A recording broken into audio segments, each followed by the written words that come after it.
کہ تمہارے ماننے سے اسے کوئی فائدہ نہیں ہے اور تمہارے نہ ماننے سے اس کا کوئی نقصان نہیں ہے۔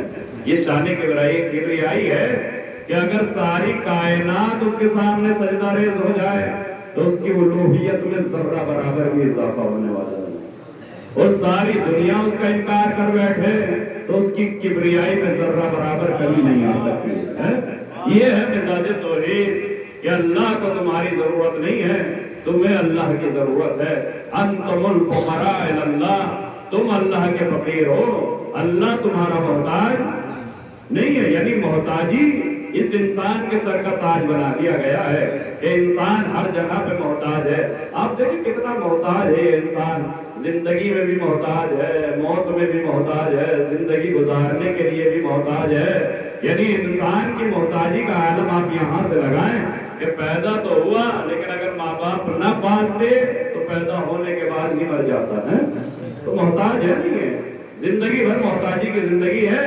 لہذا پوری توجہ رکھیں کہ جب قرآن جس میسج کو ہم تلک ڈیلیور کرنا چاہتا ہے، جو پیغام قرآن ہمیں پہنچانا چاہتا ہے، وہ پیغام یہ ہے کہ دیکھو ہمارا شکر ادا کرنا، اور اگر تم نے ہمارا شکر ادا کیا تو لئن شکرتم لأزیدنکم، اگر تم ہماری نعمتوں کا شکریہ ادا کرو گے تو ہم تمہارے اوپر نعمتوں کو زیادہ کر دیں گے، بڑھا دیں گے۔ وَلَئِن كَفَرْتُمْ إِنَّ عَذَابِي لَشَدِيدٌ، اور اگر تم نے ہماری نعمتوں کا انکار کیا تو یاد رکھنا کہ ہمارا عذاب بڑا شدید ہے، بڑا سخت ہے۔ تو قرآن نے قاعدہ بنایا ہے نہیں بنایا کہ انسان کا کام شکر کرنا ہے، اللہ کا کام نعمتوں کو بھیجنا ہے۔ ادھر سے انسان شکر بھیجے گا، ادھر سے اللہ نعمتوں کو بھیجتا چلا جائے گا۔ یہ قاعدہ، یہ قانون بن گیا کہ انسان یہاں سے شکر بھیجے گا، وہاں سے اللہ نعمتوں کو بھیجے گا۔ زمین سے شکر جائے گا، آسمان سے نعمتیں آئیں گی۔ تو یہ قاعدہ ہے نا کہ جہاں سے شکر جا رہا ہے وہاں سے نعمتیں آ رہی ہیں، اور اگر کبھی ایسا ہو جائے کہ نعمتیں یہاں سے جانے لگے تو شکریہ وہاں سے آنے لگتا ہے۔ پہنچے آپ اس منزل پر، بھائی ہم شکر کریں تو روٹیاں وہاں سے آئیں، ہم شکر کریں تو نعمتیں وہاں سے آئیں۔ لیکن اگر آل محمد یہاں سے روٹیاں دینے لگے اور فرشتے جنت میں لے جانے لگے تو اب اللہ قرآن میں کہتا ہے اِنَّا سَعْيَكُمْ مَشْكُورًا، اے آل محمد تمہاری یہ کوشش شکریہ کے لائق ہے۔ اب پوری توجہ رکھیں، دیکھیں یہ قانون قدرت بنا کہ تم شکریہ ادا کرو، ہم تمہارے اوپر نعمتوں کا اضافہ کر دیں گے۔ آل محمد کو اللہ نے نعمتوں سے اتنا نوازا ہے، اتنا نوازا ہے کہ کائنات کو یہی حسد ہے، یہی جلن ہے، یہی بغض ہے کہ فضیلتیں ان کے دروازے پہ کیوں ہیں۔ یہی تو ہے، ورنہ انہوں نے کسی کی جائیداد نہیں لی، ورنہ انہوں نے حکومتوں کو لات ماری ہے، انہوں نے حکومتوں کو ٹھکرایا ہے، انہوں نے تخت و تاج کو ٹھوکریں ماری ہیں، لیکن اس کے باوجود بھی دنیا جو ان کے دشمن ہے وہ اسی لیے ہے کہ سب کچھ چھین لیا مگر فضیلتیں نہ چھین سکے۔ لیکن یہ علم ہے اور علم کو چھینا نہیں جا سکتا ہے۔ میرے مولا نے منبر کوفہ پہ بیٹھ کے کہا ہے نہیں کہا سلونی سلونی قبل ان تفقدونی، میں تمہید سے گزر چکا ہوں اور آپ کے ذہنوں کو اپنی طرف متوجہ کرنا چاہتا ہوں۔ جتنے لوگ آ گئے ہیں مجھے انہی تک اپنا پیغام پہنچانا۔ کیا میرے مولا نے منبر پہ بیٹھ کے کہا نا سلونی سلونی قبل ان تفقدونی، جو پوچھنا ہو پوچھ لو اس سے پہلے کہ میں تمہارے درمیان نہ رہوں۔ لیکن دعوے تو کرنا تھا، کسی کو بھی علی کے بعد کھڑے ہو کے کہہ دینا چاہیے تھا کہ بھئی مجھ سے بھی پوچھ لو۔ آسان تھا نا؟ لیکن یاد رکھیے کہ ہر دعویٰ کیا جا سکتا ہے مگر علم کا دعویٰ نہیں کیا جا سکتا، اس لیے کہ علم کا دعویٰ کرنے میں جب بھی انسان علم کا دعویٰ کرے گا تو سامنے والا گونگا نہیں ہے، وہ سوال پوچھے گا، اور جب سوال پوچھے گا اور جواب نہیں دے پائے گا تو خود بھی شرمندہ ہوگا اور دعویٰ بھی شرمندہ ہو جائے گا۔ لہذا یاد رکھیں بہت سے لوگوں نے علی کے بعد یہ کوشش کی کہ منبر پہ آنے کے بعد وہی جملے زبان سے کہے سلونی سلونی قبل ان تفقدونی۔ ایک مجمع میں سے کھڑی ہوئی ایک عورت نے پوچھ لیا ایک سوال، اس سوال بھی بڑا عجیب پوچھا کہ یہ بتاؤ کہ علی نے سلمان کی نماز جنازہ پڑھائی، ابو ذر کی نماز جنازہ پڑھائی، جبکہ وہ اس وقت مدینے میں موجود نہیں تھے، ربضہ میں ان کا انتقال ہوا ہے۔ علی مدینے سے گئے اور حبشے میں جا کے علی نے نماز پڑھائی. لیکن ایک شخص علی ہی کے زمانے میں جب علی مدینے میں تھے قتل ہوا، لیکن علی نے اس کی نماز جنازہ نہیں پڑھائی. تو یہ بتائیے کہ وہاں جا کے اس کی نماز جنازہ کیوں پڑھائی اور یہاں رہ کے اس کی نماز جنازہ کیوں نہیں پڑھائی؟ کیا یہ مرنے والا مسلمان نہیں تھا؟ اب جواب دے تو کیا دے؟ نہ علی کا انکار کر سکتے ہیں نہ ان کا انکار کر سکتے ہیں. بس سامنے بیٹھ کے ایک جملہ کہا، یہ بتا کہ تم کس کی اجازت سے آئی ہے؟ اس مجمع میں کہاں سے آ گئی؟ کہا اس کا کیا مطلب؟ کہا اگر تو اپنے شوہر کی اجازت سے آئی ہے تو تیرے شوہر پہ اللہ کی لعنت، اور اگر تو بغیر اجازت کے آ گئی ہے تو تجھ پہ اللہ کی لعنت. وہ کھڑی ہوئی اور کھڑے ہونے کے بعد کہا اگر میرے بارے میں فیصلہ کر رہے ہو تو مجھ سے پہلے بھی بہت سی عورتیں میدانوں میں آ چکی ہیں، لہذا شرمندہ ہونا پڑا. جب بھی یہ دعویٰ کیا گیا سلونی سلونی قبل ان تفقدونی، اور یہ علی کا علم ہے جو بول رہا ہے. کتنا علم ہے علی کے پاس. مولا فرماتے لو سنیت ریل وسادہ وجلست علیہا لحکمت بین اہل التوراۃ بتوراتہم وبین اہل الزبور بزبورہم وبین اہل الانجیل بانجیلہم وبین اہل القرآن بقرآنہم. میرے مولا فرماتے تخت خلافت کو بھول جاؤ، اگر میرے لیے مسند عدالت بچھا دی جائے اور مجھے اس پر بٹھایا جائے تو میں توریت والوں کو توریت سے فیصلہ کروں گا، زبور والوں کا فیصلہ زبور سے کروں گا، انجیل والوں کا فیصلہ انجیل سے کروں گا، قرآن والوں کا فیصلہ قرآن سے کروں گا. یعنی اپنا علم علی بتا رہے ہیں کہ میرے علم کا عالم کیا ہے. علی کے پاس اتنا علم ہے کہ توریت والوں کو توریت سے جواب، زبور والوں کو زبور سے جواب، انجیل والوں کو انجیل سے جواب، قرآن والوں کو قرآن سے جواب. اور اس کے بعد فرماتے ہیں کہ صرف فیصلہ نہیں کروں گا، ہر صاحب کتاب نبی کھڑے ہو کے گواہی دے گا.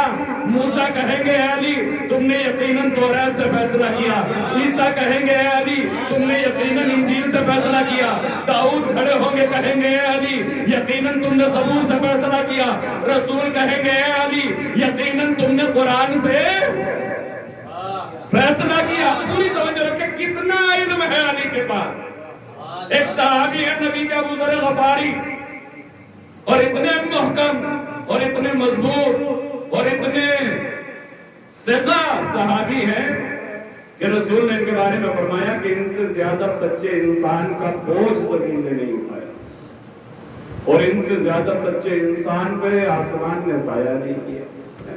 یہ رسول کی حدیث ہے.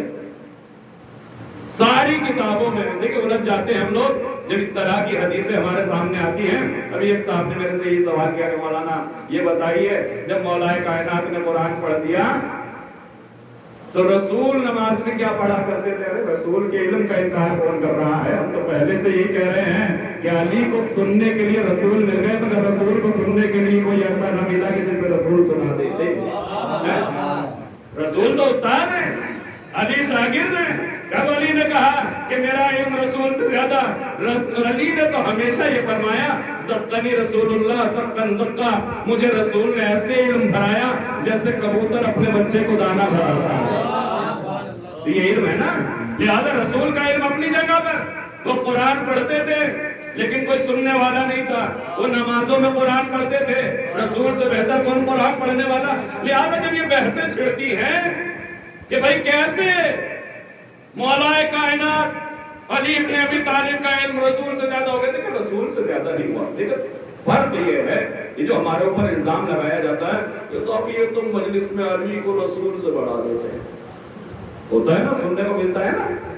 بہت سے لوگ کہتے ہیں کہ صاحب یہ تو رسول علی کو رسول سے بڑھا دیتے ہیں، اتنی فضیلتیں بیان کرتے ہیں، اتنی فضیلتیں بیان کرتے ہیں. ہم دنیا سے یہی تو کہتے ہیں کہ ابھی تم نے دنیا سے رسول کو سنا ہے، ذرا مجلسوں میں رسول کو سن کے دیکھو کہ رسول کی منزلت کیا ہے. ابھی باہر کا رسول سنا ہے، جو ہمارے یہاں رسول کا مرتبہ. دیکھیے دو چیزیں ہوں یہاں پہ لگی ہوئی ہوں، اور جب یہاں پہ یہ دو بلب لگے ہوئے ہیں، مثلا ایک بلب ادھر ایک بلب ادھر، اب یہ دونوں ایک ساتھ لگے ہوئے ہوں، ایک جگہ پہ لگے ہوئے ہوں، اور آپ آئے اور آپ نے دیکھا کہ صاحب دونوں بلب ایک جگہ پہ لگے ہوئے ہیں، یہی مثلا یہ علم لگے ہوئے ہیں ایک لائن میں لگے ہوئے ہیں، ان میں نہ کوئی اوپر ہے نہ کوئی نیچے ہے. آج آپ آئے، آپ نے دیکھا کہ سارے علم ایک لائن میں لگے ہوئے. کل جب آئے تو آپ کے آنے سے پہلے کسی نے اٹھ کے ایک علم کو تھوڑا نیچے لگا دیا، نیچے والی الماری میں لگا دیا، اور سارے علم اوپر لگے ہوئے. وہ آئے اور انہوں نے آنے کے بعد کہا کہ دیکھو اس ایک علم سے سارے علم کو بڑھا دیا. دیکھنے میں تو ایسے ہی لگ رہا ہے نا کہ ایک نیچا ہے اور سارے اوپر ہے، لہٰذا کہہ سکتا ہے دیکھنے والا کہ صاحب انہوں نے تو ایک علم سے سارے علم بڑھا دیے. لہٰذا اس کے ذہن میں یہ ہوگا کہ یہ سارے علم نیچے کی الماری میں لگے ہوئے تھے، لہٰذا ایک کو نیچے چھوڑ دیا، باقی سارے اوپر لگا دیے. لیکن جو کل دیکھ کے گیا تھا وہ فیصلہ کرے گا کہ یہ سارے علم نہیں بڑھائے گئے ہیں بلکہ ایک علم کو نیچا کر دیا گیا ہے. سارے علم اپنی جگہ پہ موجود ہیں، انہیں کسی نے اونچا نہیں کیا، یہ سب اپنی جگہ پر موجود ہیں، بس ایک علم کو نیچے کر دیا گیا ہے. یہ فیصلہ کون کرے گا؟ جس نے دیکھا ہو کہ یہ سارے علم ایک لائن میں لگے ہوئے تھے. میں دنیا سے یہی تو کہتا ہوں، جو ہم سے کہتے ہیں کہ تم علی کو بڑھا دیتے ہو، تم علی کو بڑھا دیتے ہو، تم علی کو بڑھا دیتے ہو. ارے ہم نے علی کو نہیں بڑھایا ہے، تم نے علی کو اتنا نیچا کر دیا ہے کہ علی بلند نظر آنے لگے. علی تو اپنی جگہ پر ہے لیکن معیار رسالت کو اتنا گھٹا دیا گیا ہے. جب کہا جاتا ہے کہ صاحب رسول پڑھنا نہیں جانتے تھے، لکھنا نہیں جانتے تھے، اور جب ہم کہتے ہیں کہ صاحب پیدا ہوتے ہی قرآن سنا دیا، تو فرق تو پڑے گا نا. ذرا ہم سے پوچھو کہ رسول کون ہے؟ ہم تو رسول اسے مانتے ہیں کہ جو پیدا ہی عالم قرآن ہوتا ہے. ہمارے یہاں پڑھنے والے کو رسول نہیں کہتے تھے. کہ مثال سے واضح کروں گا کیوں رسول کو عالم ہونا ضروری ہے، کیوں رسول کو علم قرآن پیدا ہونے سے پہلے رسول کے پاس ہونا ضروری ہے. رسول وہ نہیں ہے جو 40 سال تک جہالت میں زندگی گزارے، رسول وہ ہے جو پیدا ہی عالم. کیوں آئے ہیں رسول یہاں پر؟ ہدایت کے لیے آئے ہیں نا، اللہ نے ہدایت کے لیے بھیجا ہے. اب پوری توجہ رکھے تھے کہ میں یہاں آیا ہوں مجلس پڑھنے کے لیے، آپ نے بلایا، مجمع آیا، وقت معین پر مجلس شروع ہوئی، 9 بجے مجلس شروع ہو گئی، 9:30 بجے مجھے ممبر مل گیا، اور جب میں 9:30 بجے ممبر مل گیا مجھے اور میں ممبر پہ بیٹھ گیا اور آپ حضرات آ گئے مجھے سننے کے لیے، تو آپ نے سلوات پڑھی، میں نے بھی سلوات پڑھی، اور اس کے بعد آپ دیکھ رہے ہیں کہ مولانا پڑھ کیوں نہیں گئے. میں نے ایک کتاب نکالی اور نکالنے کے بعد میں نے اپنی اسٹڈی کرنا شروع کیا. آپ نے کہا کہ مولانا بہت دیر ہو گئی، اب تو کچھ سنا دیجیے. میں نے کہا بھائی پہلے میں تو پڑھ لوں بعد میں آپ کو سناؤں گا. میں نے کہا بھائی پہلے میں تو پڑھ لوں، پہلے میں تو علم حاصل کر لوں، بعد میں آپ کو بتاؤں گا. تو آپ کو غصہ آئے گا یا نہیں آئے گا؟ کہا مولانا یہاں آپ کو پڑھانے کے لیے بلایا گیا ہے، پڑھنے کے لیے نہیں بلایا گیا ہے. آپ کو یہاں سنانے کے لیے بلایا گیا ہے، پڑھنے کے لیے نہیں بلایا گیا ہے. تو جب ایک مولوی جب آتا ہے تو پہلے پڑھ کے آتا ہے بعد میں پڑھاتا ہے. ارے کیسے ممکن ہے کہ رسول پڑھانے کے لیے آئے ہیں اور 40 سال تک خود پڑھنا نہ جانتا ہو؟ بہرحال دلیلیں بہت ساری ہیں، اور کہا جاتا ہے کہ مولانا ہم اس لیے کہہ رہے ہیں کہ رسول پڑھنا نہیں جانتے تھے کہ ان کا نام مکے اور مدینے کے کسی اسکول کے رجسٹر میں لکھا ہوا نہیں ملا. دیکھیں یہ بھی تاریخ نویسوں نے لکھا ہے کہ اس دور میں 10 یا 11 لوگ جو تھے وہ لکھنا جانتے، 10-11 ان کے نام بھی تاریخ میں موجود ہے کہ بس یہی لکھنا جانتے تھے، یہی پڑھنا جانتے تھے. رسول پڑھنا نہیں جانتے تھے. کیوں نہیں جانتے تھے؟ کہ اس لیے کہ ان کا نام کسی مکتب میں لکھا ہوا نہیں تھا، ان کا نام کسی مدرسے میں لکھا ہوا نہیں تھا. اب صاحب ایک صاحب کھڑے ہو گئے، کھڑے ہونے کے بعد کہنے لگے بھئی یہ مولانا کو کس نے بلا لیا، یہ تو جاہل آدمی ہے، ان سے کیوں تقریر کروا رہے؟ کہا کیوں؟ کہا یہ تو جاہل ہے. کہا کیوں؟ کہا اس لیے کہ میں نے سالار پور کے سارے اسکولوں کے رجسٹر کھنگال لیے، ان کا نام کہیں پہ موجود. انہوں نے کھڑے ہو کے کہا کہ بھئی سالار پور کے سارے اسکول، سارا ریکارڈ ہم نے دیکھ لیا، 20 سال تلک کا ان کا نام کسی رجسٹر میں موجود نہیں ہے. جیسے انہوں نے سوال کیا میں نے کھڑے ہو کے کہا کہ بھئی اگر آپ کو میرا علم دیکھنا ہے تو وہاں جا کر دیکھو جہاں سے میں آیا ہوں، میرا نام یہاں کے رجسٹر میں نہیں ملے گا، میرا نام وہاں کے رجسٹر میں ملے گا جہاں میں پیدا ہوا ہوں، جہاں میں نے آنکھیں کھولی ہے۔ تو اس کا مطلب یہ ہے کہ جو جہاں سے آتا ہے وہاں سے پڑھ کے آتا ہے۔ ارے رسول مدینے میں نہیں آیا ہے، رسول اللہ کے یہاں سے پڑھ کے آیا ہے۔ صلوات پڑھے بر محمد و آل محمد۔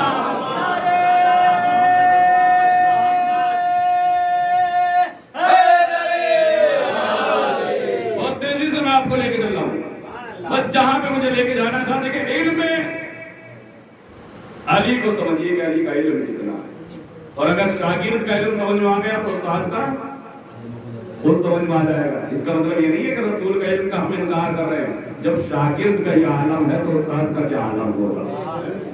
جب شاگرد کا یہ عالم ہے تو استاد کا کیا عالم ہوگا، جو خود کہہ رہا ہے کہ مجھے رسول نے ایسے علم بھرایا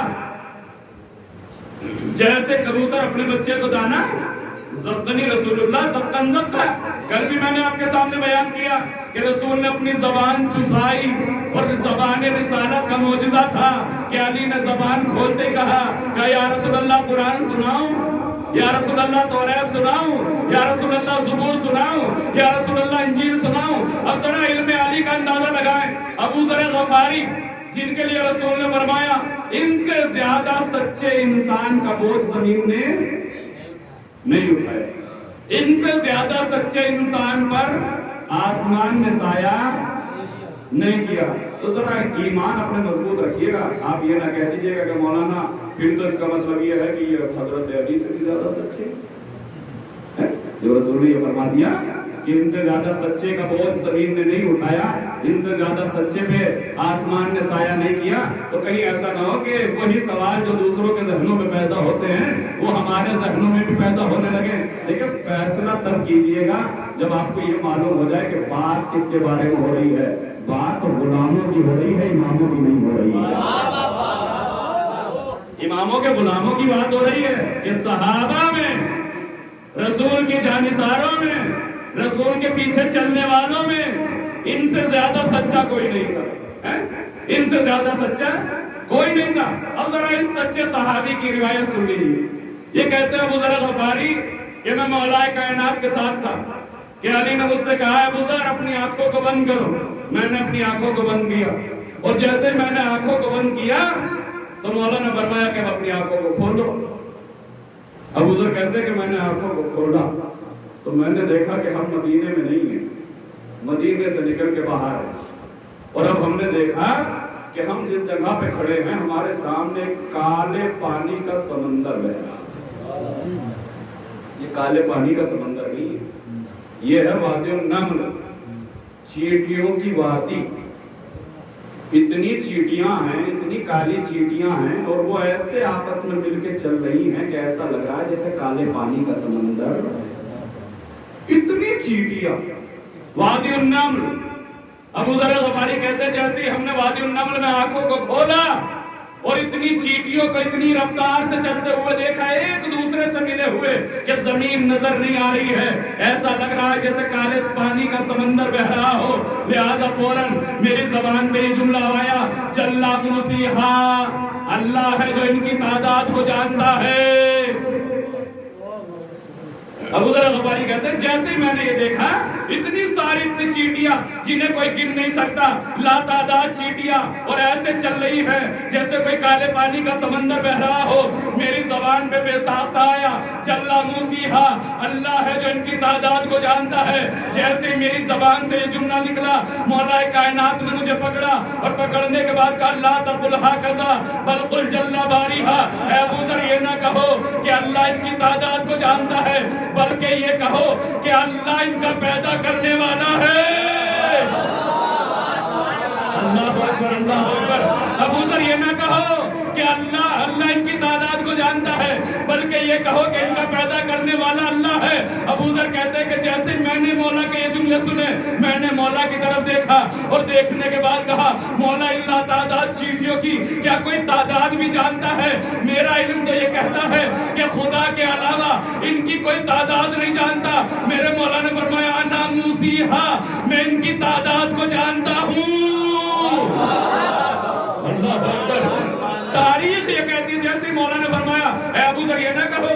اللہ ان کی تعداد کو جانتا ہے؟ اس لیے کہ ان کی تعداد کو تو میں بھی جانتا ہوں۔ یہ کہو کہ اللہ ان کا پیدا کرنے والا ہے، ایمان بچ جائے گا، ایمان پہ گامزن نہ ہوگے، ایمان ڈاماڈول نہیں ہوگا۔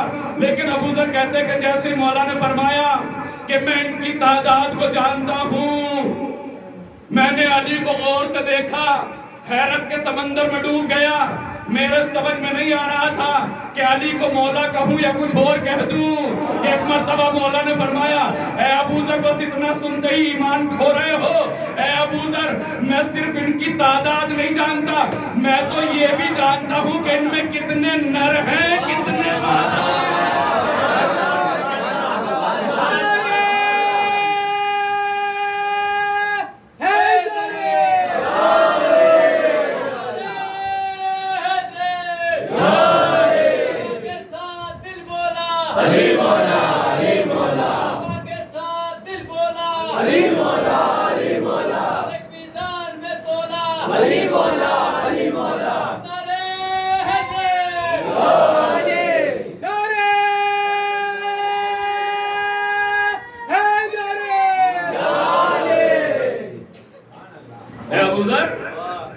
میں تو یہ بھی جانتا ہوں کہ ان میں کتنے نر ہیں، کتنے مادہ ہیں، جینڈر بھی جانتا ہوں کہ ان میں کتنے میل ہیں اور کتنے فیمیل ہیں۔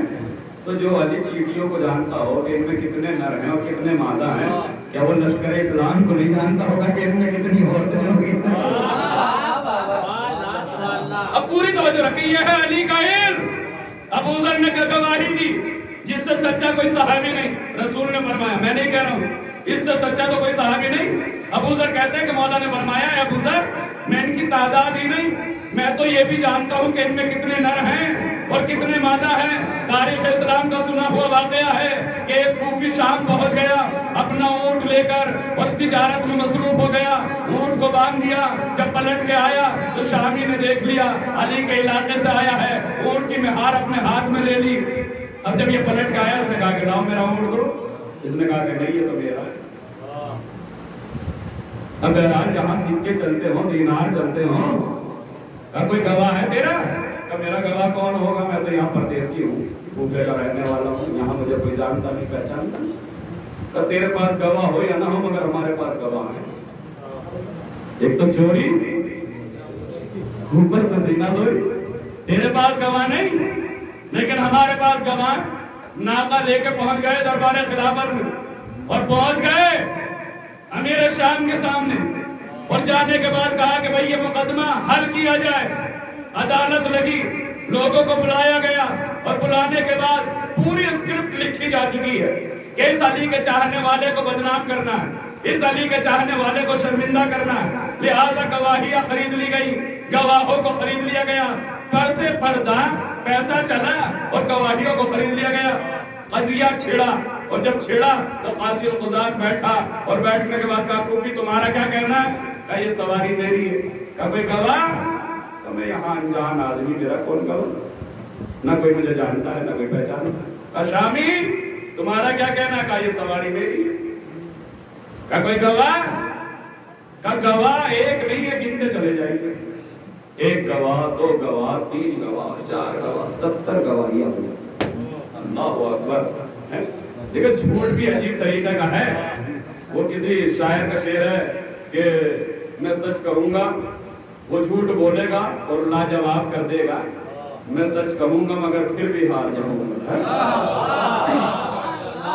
آج کل عدالت میں یہی تو ہو رہا ہے، سچے ہار جاتے ہیں، جھوٹے جیت جاتے ہیں، پیسہ چلتا ہے، دولت چلتی ہے، جج خرید لیے جاتے ہیں۔ تو یہ کوئی پہلی بار تھوڑی ہو رہا ہے، یہ تو زمانہ قدیم سے چلتا چلا آ رہا ہے۔ پوری عدالت کو خرید لیا گیا، جج بھی خریدا ہوا، گواہ بھی خریدے ہوئے، جھوٹا مقدمہ، اور 70 گواہیاں ہو گئی کہ یہ اونٹ شامی کا ہے، یہ اونٹ شامی کا ہے۔ ایک ایک کٹگرے میں آتا ہے، آ کے گواہی دے کے جاتا ہے، یہ اونٹ شامی کا ہے، یہ اونٹ شامی کا ہے۔ جب 70 گواہیاں ہو گئی تو قاضی القضات نے اشارہ پاتے ہی فیصلہ لکھنے جا رہا تھا کہ یہ اونٹ شامی کو دے دیا جائے۔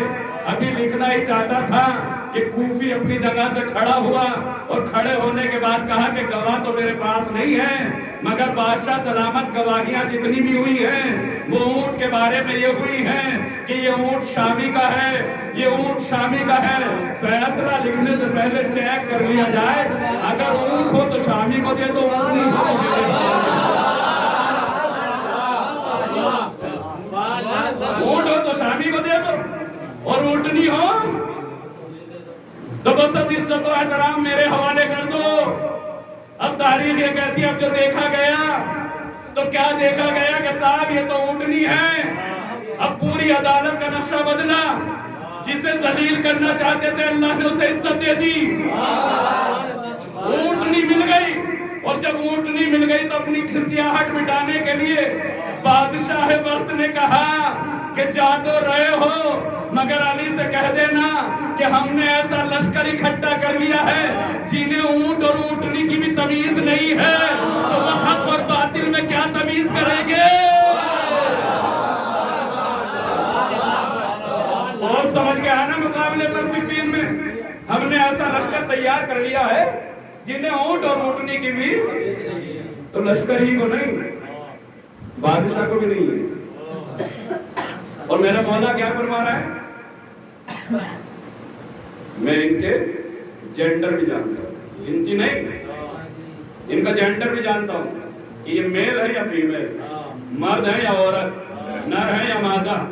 یہ صرف ایک کا کمال نہیں ہے، اس گھر کے جتنے بھی ہیں وہ سب با کمال ہیں۔ چھٹے امام کے زمانے میں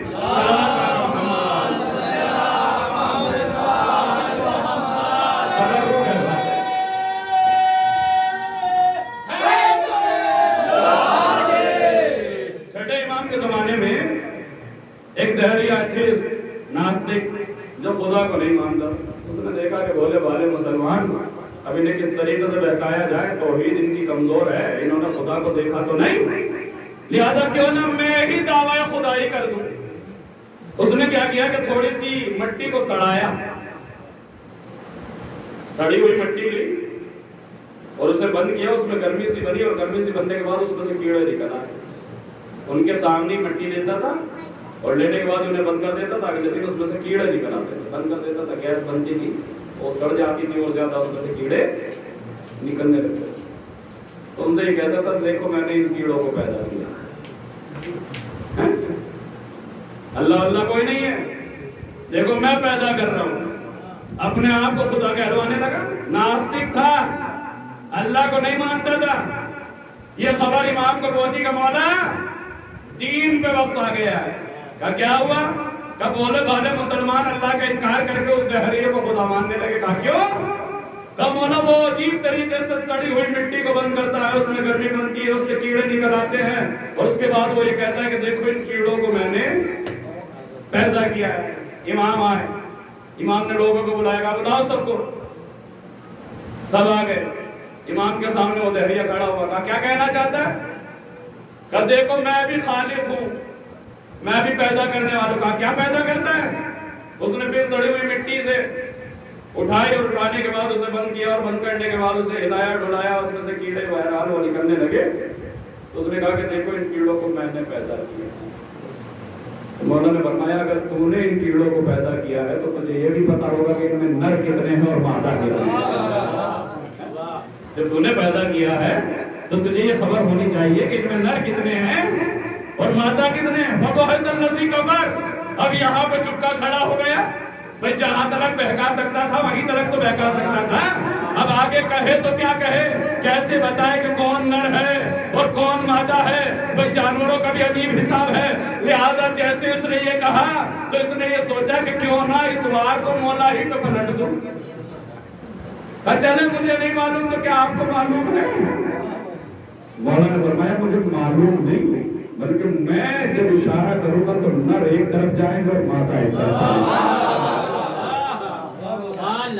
روایت یہ کہتے کیڑے اس نے زمین پہ ڈالے، مولا نے اپنی انگلی کا اشارہ کیا، نر ایک طرف چل دیے، مادہ ایک طرف چل دیے۔ مولا نے فرمایا اگر تو نے پیدا کیا ہوتا تو تجھے پتہ ہونا چاہیے تھا کہ نر کتنے ہیں اور مادہ کتنے ہیں۔ ہمیں پتا ہے مگر پھر بھی ہم کہتے ہیں کہ ہم اس کے خالق نہیں ہیں۔ یہ ہے علم ایمان. اب پوری تاریخ دیکھ لی آپ نے کہ ایک طرف وہ ہے جو یہ دعویٰ کر رہے ہیں کہ ہم نر بھی جانتے ہیں اور مادہ بھی جانتے ہیں، ایک طرف وہ ہے کہ جسے یہی نہیں معلوم کہ یہ اونٹ ہے یا اونٹنی. اب یہ تاریخ اسلام کی بدقسمتی نہیں تو اور کیا ہے کہ دنیا میرے مولا کا مقابلہ ان سے کر رہی ہے جنہیں اونٹ اور اونٹنی کی بھی تمیز نہیں ہے. یہ علی کا علم، یہ علی کی اقتدار، یہ علی کا اختیار کہ جانتے ہیں. اور علی کیا؟ علی کے ہاتھ میں آنے والی تلوار بھی جانتے ہیں کہ اگر نسل میں 70 نسلوں میں بھی کوئی مومن ہے تو تلوار چلنے کے لیے تیار چھوڑ دے رہی ہے. قتل کر دیا تو کہیں ایسا نہ ہو کہ وہ سلسلہ ایمان مٹ جائے. جس کی تلوار کے علم کا عالم یہ ہو، اس علی کے علم کا عالم کیا ہو. اللہ اکبر. اس گھر کے بچے اور جب ان کے جوابات تاریخ سنتی ہے ایک لمحے کے لیے انسان کی فکر کے تار ٹوٹنے لگتے ہیں. یہ بچے کس منزل پہ پائے جا سکتے؟ آج کی یہ 7ویں مجلس ہے اور ہمارے یہاں کا دستور ہے کہ حضرت قاسم کے مسائح ہے.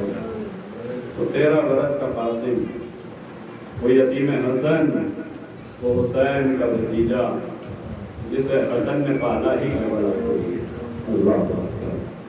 تاریخ یہ بتاتی ہے کہ شب عاشور ام فروہ اپنے لاڈلے کو لیے ہوئے بیٹھی ہے اور ایک جملہ کہہ رہی ہے، میرے لال دیکھ سب کے ساتھ 2 ہدیے موجود ہیں مگر تیری ماں کے پاس بس ایک ہی فدیہ ہے، ایک ہی ہدیہ ہے. میرے لال دیکھ اپنی جان کو عزیز نہ کرنا، دیکھ اس بیوہ کو شرمندہ نہ کرنا. میرے لال میرا سر فخر سے بلند ہونا چاہتا. میرے لال کل قربانیوں کا دن ہے، تمہیں اپنی قربانی پیش کرنی ہے. میرے لال اکبر کا انتظار نہ کرنا کہ اکبر چلے جائیں تو تم جاؤ. اونا محمد کا انتظار نہ کرنا کہ وہ چلے جائیں تو تم جاؤ. میرے لال سب سے پہلے تم اپنی جان قربان کرنا. میرے لال میرے بھیا میرے عباس سے پہلے تم اپنی جان قربان کرنا.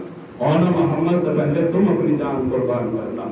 تاریخ یہ بتاتی ہے روز عاشور برآمد ہوا، جنگ شروع ہوئی، لاشوں پہ لاشیں حسین لا رہے ہیں. اصحاب کی نوبت ختم ہوئی تو گور کے بالوں کی نوبت آ گئی. ایک مرتبہ ام فروہ نے قاسم کو بلایا، میرے لال ابھی تک مرنے کے لیے نہیں گئے. آواز دی ہے مادر گرامی، ارے صبح سے جب بھی چچا کے سامنے جاتا ہوں تو چچا یہ کہہ کے واپس کر دیتے میرے لال ارے واپس چلا جا، تو میرے مرحوم بھائی کی نشانی ہے. میرے لال تجھے مرنے کی اجازت کیسے دے دوں؟ بار بار قاسم جاتے ہیں اور پلٹ کے چلے آتے ہیں. ام فروہ اپنے خیمے میں بیٹھی ہوئی ہے. روایت یہ کہتی ہے جب قاسم کو مرنے کی اجازت نہ ملی تو ام فروہ کے خیمے کے باہر بیٹھ گئے، گھٹنوں میں سر دے لیا، آنکھوں سے آنسو بہانے لگے. رونے کی آواز زینب کے کانوں میں پہنچی. ایک مرتبہ بھابھی کے پاس آئی، بھابھی ام فروہ ارے قاسم باہر بیٹھا ہوا رو رہا ہے. ام فروہ باہر نکلی تو کیا دیکھا؟ ارے قاسم ہے جو زاروں قطار آنسو بہا رہا ہے. اٹھایا، اٹھانے کے بعد سینے سے لگایا، میرے لال کیوں آنسو بہا رہے ہو؟ اے مادر گرامی ارے چچا جان مجھے مرنے کی اجازت نہیں دیتے. اے مادر گرامی جب بھی چچا کے سامنے جاتا ہوں مجھے واپس پلٹا دیتے ہیں. روایت یہ کہتی ہے کہ ایک مرتبہ ام فروہ نے قاسم کے بازو سے تعویذ کو کھولا. قاسم کا ہاتھ پکڑا، حسین کی خدمت میں لے کر آئی اور لا کر کہا اے حسین ارے تمہارے بھائی کی یہ امانت ہے. اے حسین تمہارے بھائی نے یہ خط ارے اپنے تمہارے بھتیجے کے بازو پہ باندھ دیا تھا کہ جب کربلا میں کوئی سخت وقت پڑے تو اس تعویذ کو کھول لینا. حسین نے بھیا کا تعویذ ہاتھ میں لیا، تعویذ کو کھولا، تحریر کو پڑھنا شروع کیا. روایت یہ کہتی ہے آنکھوں میں آنسو آ گئے اور آنکھوں میں آنسو آئے تو خط میں لکھا ہوا تھا حسین ارے کربلا میں نہ ہوں گا، ارے شہادتوں کا وقت آئے گا تو میری طرف سے میرے قاسم کو قربان کر دینا. اللہ اکبر. بھیا کی تحریر بھی وصیت سمجھ کے حسین نے قبول کر لیا. قاسم کو مرنے کی اجازت ملی، مگر اجازت ملی تو روایت یہ کہتی ہے کہ حسین قاسم کو سینے سے لگا کے اتنا روئے کہ دونوں بے ہوش ہو گئے. ایک طرف چچا بے ہوش پڑے ہیں، ایک طرف بھتیجا بے ہوش پڑا ہے، دونوں کو ہوش بلایا گیا۔ روایت یہ کہتی ہے حسین اور عباس نے قاسم کو گھوڑے پہ سوار کیا، ایک چھوٹی سی تلوار ہاتھ میں دی، جاؤ خدا حافظ، جاؤ تمہاری جنگ کا وقت آ گیا ہے۔ روایت یہ کہتی ہے قاسم ارے میدان کربلا میں آئے، اپنی تلوار کے جوہر دکھانا شروع کیے۔ ارزب شامی کو مقابلے میں بھیجا گیا، مگر ارزب کے بیٹوں نے یہ کہہ کے واپس کیا کہ بابا آپ نہ جائیے، ارے ہم اس کا مقابلہ کریں گے۔ 5 بیٹے تھے اس کے، 5 کو قاسم نے پھر نار کر دیا۔ جب 5 مارے گئے تو ایک مرتبہ حضرت شامی اپنی جگہ سے اٹھا اور یہ کہہ کے اٹھا تو نے مجھے میرے بیٹوں کے سوگ میں بٹھایا ہے، میں تیری ماں کو تیرے سوگ میں بٹھا دوں گا۔ روایت یہ کہتی ہے تلوار لے کے دوڑا، مگر قاسم نے فنون جنگ عباس سے سیکھے ہیں، تلوار کا ایسا وار کیا کہ اس دوزخی کو بھی 2 نیم کر دیا۔ روایت یہ کہتی ہے جیسے حضرت شامی کو مارا گیا، ارے فوج میں کھلبلی مچنے لگی۔ عمر سعد نے کہا ارے یہ ایسے نہیں مارا جا سکتا، اسے مارنا ہے تو سارا لشکر اکٹھا ہو کے حملہ کرے۔ اب روایت یہ کہتی ہے سارا لشکر اکٹھا ہونے لگا، چاروں طرف سے تلواریں چلنے لگی، کوئی تیر مار رہا تھا، کوئی نیزہ مار رہا تھا۔ حسن کلار ارے 3 دن کا بھوکا پیاسا، ارے تلواروں کے وار سہ رہا ہے۔ روایت یہ کہتی ہے کسی شقی نے ارے قاسم کے سر پہ گرز مارا، ارے گرز کا لگنا تھا کہ ایک آواز دی چچا جان ارے میری مدد کو آؤ۔ روایت یہ کہتی ہے قاسم کی آواز جیسے ہی حسین کے کانوں میں پہنچی، بڑی تیزی سے حسین دوڑے، مگر جیسے ہی حسین آئے ہیں تو حسین کو دیکھ کر ارے فوجیں ڈر کے بھاگنے لگی کہ کہیں ایسا نہ ہو کہ حسین حملہ کر دے۔ روایت یہ کہتی ہے ادھر کے گھوڑے ادھر چلے گئے، ادھر کے گھوڑے ادھر چلے گئے، ارے بیچ میں قاسم کا لاشا ارے گھوڑوں کے سموں سے پامال ہو گیا۔ حسین جب مقتل میں پہنچے تو کیا دیکھا قاسم کا پامال لاشا ارے پڑا ہوا ہے۔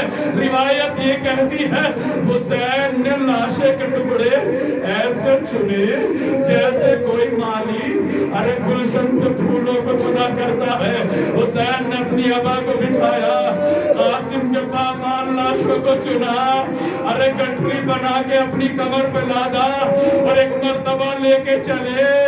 روایت یہ کہتی ہے کہ ساری کی ساری بیویاں ام فروہ کی خدمت میں آنے لگی، ام فروہ کو تعزیت دینے کے لیے، مگر سلام ہو قاسم کی ماں پر۔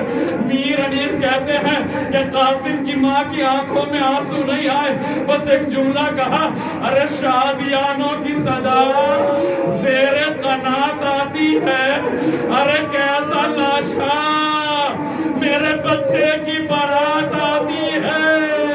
حسین لاشا لائے، ام فروہ نے آغوش میں لے لیا۔ اے میرے خدا تیرا شکر ہے تو نے میری قربانی کو قبول کر لیا۔ لعنت اللہ علی قوم الظالمین۔ سیعلم الذین ظلموا أي منقلب ينقلبون۔ بارے رات جواز سے چار معصومین علیہ السلام کا ہمارے اس مختصر سے عبادت کو قبول فرما۔ ہمارے رب گناہگار ہیں، ہمارے گناہوں کو معاف فرما۔ ہمارے رب نے زیادہ سے زیادہ زداری سے جو شدہ پکڑنے کی توفیق عطا فرما۔ ہمارے رب عمل ہیں، دولت عمل سے مالا مال فرما۔ ہمارے رب سے زداری صبر اسلام و ماتم اس گری اور زاری کو ہمارے لیے ذخیرہ آخرت فرما۔